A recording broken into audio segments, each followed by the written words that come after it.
just wants to really quickly share the top tips on how to find the proper accountant. You could come and join me, or you can watch this later.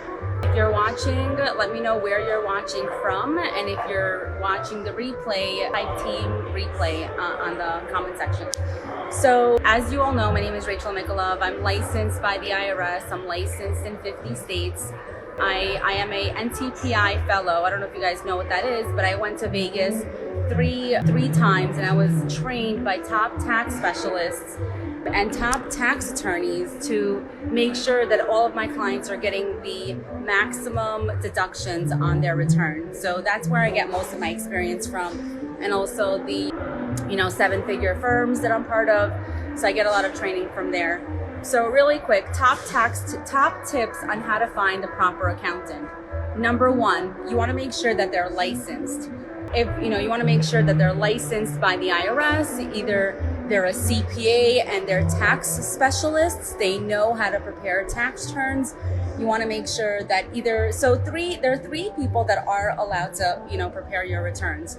An EA, which is an enrolled agent. An enrolled agent is licensed in all 50 states. The next person is a CPA, that's a certified public accountant. A CPA is normally licensed in their own state. So, normally I think a CPA, they're licensed in, let's say Missouri. They're usually not allowed to prepare returns out of the state. The third is an attorney, and usually you do not want to have an attorney file your returns, because they are going to charge you a lot more than a typical accountant.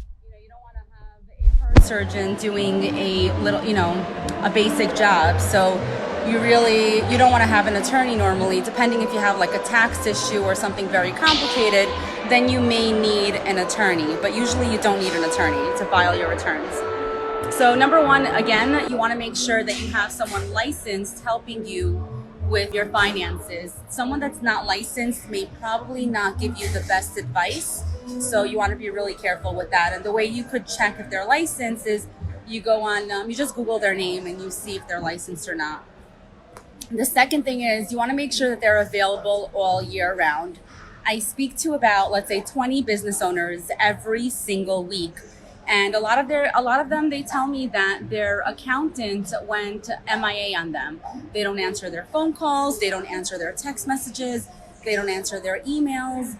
And it's really crazy to see that someone that's responsible for your finances does not respond timely. And can you just imagine when the tax deadlines are around the corner, if they don't respond to you within 24 to 48 hours, or if they're really missing in action and they're not available at all, that's a major problem. You want to find someone else to take over your finances for you. So like I said, I have a lot of clients that I speak to, and they say that their accountant went MIA. So again, if your accountant does not respond to you, you want to find someone else. Okay, third thing is you want to hire somebody that has a team in place. So a lot of we're always hiring, and sometimes we're firing, because we want to make sure that we always have the best people on my team. And just like the top major corporations, you're always hiring best talent. So we're always hiring, and if the people don't really produce, we do let them go. So you want to make sure that so like I said, I have 10 people on my team, and we are always available. If I'm not available, if I'm at a conference, I have somebody else that could answer your question or that could answer your email. And I have a receptionist in my office at all times, at least during business hours. And they always pick up the phone. They leave a message. So you want to make sure that you have somebody that you're able to speak to, and that they're always available. That's really important. That you want to make sure they have somebody that has a team. Got sick, and there was nobody that was able to give them tax returns, or nobody was able to give them, their files or where they are or anything. So we had to call the IRS and find out what the status was. And that costs a lot of money. We do charge for that. That's not free. So if you have an accountant, you want to make sure that if they are not available, who will be available to answer your questions instead of them? So hire somebody that has a solid team, and and that's like a major, that's a company. That's who you really want. The next thing is you want to make sure that they sign your tax returns. In my community where I live, there are a few accountants that don't sign their tax returns. A lot of the online accountants, they do sign them, and you're able to see that on page 2 at the bottom. You'll see like the company name. You'll see like, let's say my name, my PTIN, my preparer tax ID number. You'll see the EIN number. If anything happens, you would ask them, hey, listen, I have this like $5,000 number on my return. What is that? Because you don't know. You're just signing the return and hoping that the accountant did it right. But, the IRS may ask you what the numbers are. And ultimately, the client is responsible for what's on that return. So you also want to review the returns. And anything that looks like a red flag, it is your responsibility to ask the accountant what that number is. So always ask questions. It's your responsibility. The wealthy people always know their tax laws, and they always ask questions. They know how to really also make a lot of money. That's really what you should really know. Entrepreneurs need to know how to make money and increase their bottom line. That's really important. So then you have accountants helping you save money. The next thing is you want to make sure that your accountant is helping you maximize your deductions. So if you have somebody, really just you're giving them your income and expenses, and they're not asking you, did you have moving last year? Did you have a child care? Did you have children? Did you have daycare expenses? Did you have a mortgage? Did you have real estate taxes? Did you pay any charitable contributions? Did you have any expenses? Like, let's say a client, I recently had a real estate agent who hired us, and I asked her, you didn't give me any rent expense. So she says, oh, my accountant never told me that. And I'm like, did you work out of Starbucks? You obviously didn't work outside, so you have other people.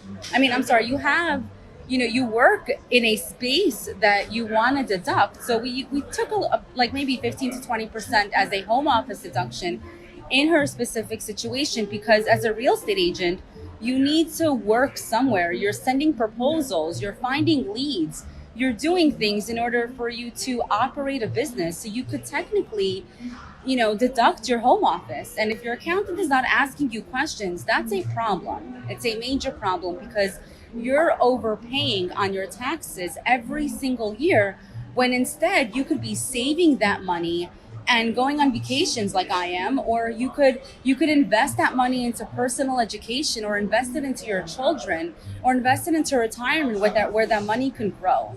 So having an accountant is so important, because you really want to make sure that you're able to use your money towards things that will work for you. So again, you want to make sure that you have the right person helping you deduct the maximum deductions that is legally allowed by law. Okay, so the next thing is tax planning. So there are a lot of accountants out there that don't do tax planning, and for some reason there may be separate reasons why they don't do tax planning. But every accountant should help their clients offer, some kind of tax planning. And that's really important. You want to do tax planning. So we do our tax planning calls in November, and we're probably going to do that mid-November this year with all of our CFO clients, all of our clients. So we're just going to go over your profit and loss report. We're going to see, okay, how old are you? Should you put money into your IRA? What are your financial goals? Do you want to buy a house? Do you want to travel more? What are your goals? Do you want to make $1 million? Where should you invest? Do you want to I have a client right now, I have a few clients actually, that they buy, a property a year. Every single year they want to buy a property. And let's say they're in their early 30s. So by the time they're 50, they're going to have 20 properties. And that's how they build passive income. And they're starting young, and you should be starting young, because you don't want to think about retirement in your 50s. It may be too late.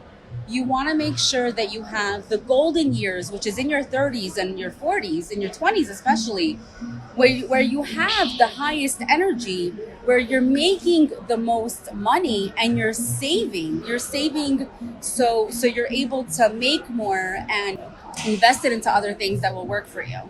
So tax planning is really important. If somebody doesn't do tax planning, then that may be a reason why you may want to switch accountants. And we do tax planning for all of our clients. If you're listening and you're a client of ours, we do tax planning. We're going to do it for all of our clients mid-November. So expect a phone call from us. Then the other thing, which is one of the most important thing, is you want to hire an accountant who does everything for you. So one of the reasons that we see financial leaks in major companies is, a typical business owner has like a bookkeeper in-house, and then they have a payroll software company, and then they have a year-end accountant that just takes the information, enters the information into the system, and prepares a return. No advice. Nobody's really preparing estimated tax payments. Nobody knows if they have a sales tax obligation, and nobody really knows anything. So, and you know what? If you ever get an audit notice, guess what happens? The client gets an audit notice from the IRS.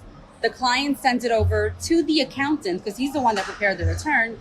And then the accountant would say, I don't know what this is. Your bookkeeper is the one that gave me the numbers. And we actually had this specific situation.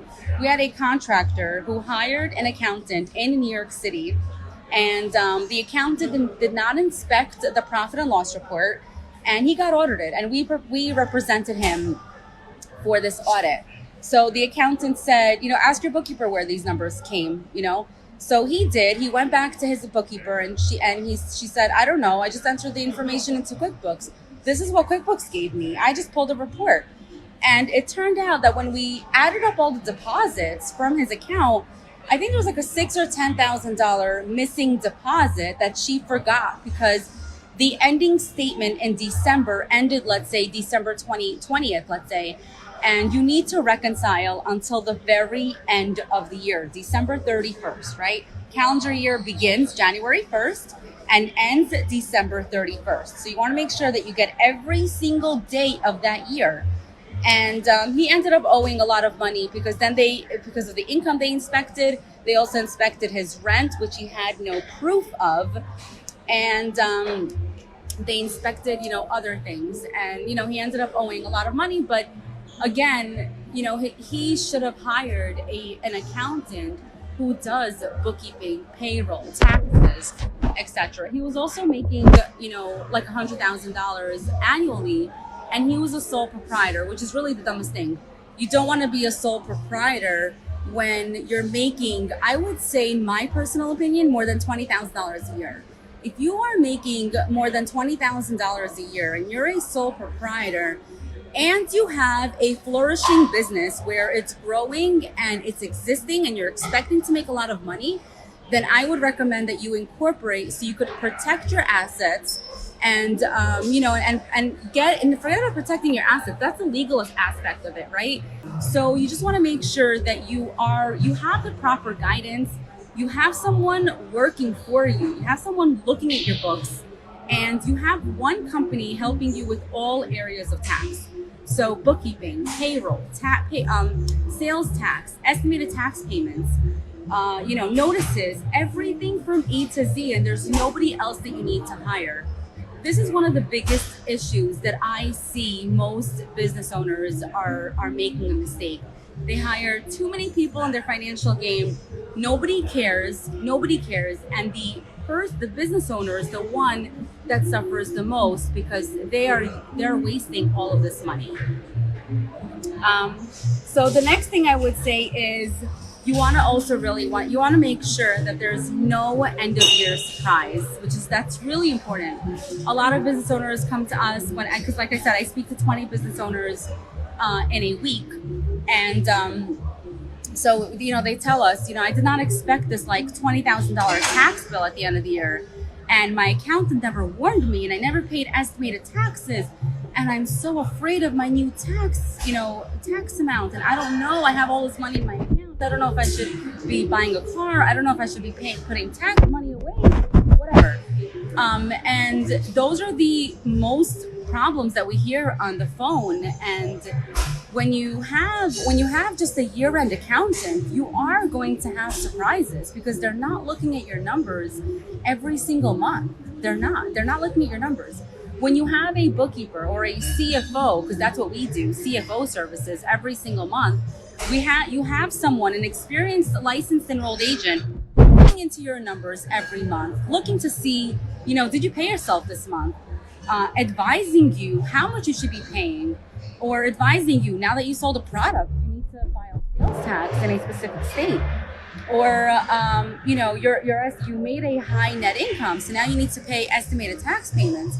You have proper guidance, and when you have someone helping you every single month, there will never be a surprise at the end of the year. Never, because we're always looking at your numbers with you. We work with clients that make $20,000 a month consistently and a minimum. So I say sometimes 15 or 10.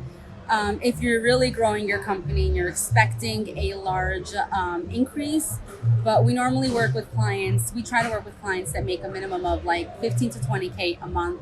And those are the clients that we're able to help the most. And entrepreneurs, digital marketers, e-commerce businesses, Amazon owners, Shopify owners are where we normally help our clients, because that's like my niche. I mastered it. I understand it. And a lot of clients come to us and say, my accountant does not understand the e-commerce world. They don't know what ClickFunnels is. I'm trying to deduct my ClickFunnels expense or lead pages or whatever. And their accountant does not understand all of these additional expenses. So it's a different world out there. Let me know if you have any questions. I hope I gave you a ton of value. If I did, let me know in the comments. But you want to make sure that you have the proper accountant on your team to make sure that if you ever get that IRS notice, or if you ever, if you ever need something, or you want to travel, or you want to just make sure that you're aggressive in your taxes, you have somebody always on your team helping you. So guys, if you really want to be a true entrepreneur, mainly start making a lot of money. Start, hustling, offer services that people really need, over deliver, and of course, save money on your taxes. So you don't need to give a tip to the government. Nobody said that. You really need to pay what you owe on time and always be compliant. Never be late. It really looks bad on your account if you're late. File on time and do what's right all the time. Thank you so much. Rachel Mikulev here, and my company is Empire Tax. And like I said before, I'm licensed by the IRS, and that's why I'm allowed to give this type of information. Thank you and have a great day.